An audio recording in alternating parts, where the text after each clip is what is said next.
Alors vous le savez très certainement, mais un nouvel arrêté ministériel paru en début d'année prévoit la reprise des tirs de régulation du grand cormoran dès l'automne prochain.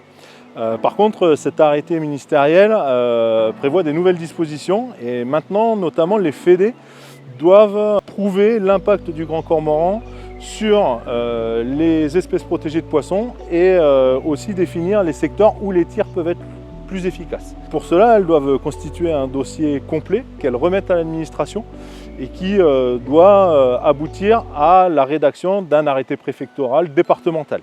AIGA, le bureau d'études que je représente, dispose de nombreuses compétences dans l'étude justement de l'impact de la prédation du cormoran, puisque c'est un sujet sur lequel on travaille depuis plusieurs années maintenant. Et donc on propose d'accompagner les fédérations pour la réalisation de leurs dossiers qu'elles soumettront à leur DDT. On propose notamment de fournir aux fédés une bibliographie complète, commentée et surtout actualisée sur les données qui existent sur la prédation du cormoran. Et aussi une veille juridique, que ce soit au niveau national et européen, puisque tout ça, ça évolue et nous, on essaie de suivre ça un petit peu au jour le jour. On propose aussi de faire une étude un petit peu fine des données disponibles en local et notamment des données de pêche électrique pour réussir à montrer avec des données techniques et scientifiques l'impact du cormoran sur les poissons et les espèces protégées. Et puis derrière, aller jusqu'à l'élaboration de plans de tir où on arrivera à définir les secteurs les plus propices et les plus essentiels pour réaliser les tirs et puis les quotas correspondants sur chaque secteur.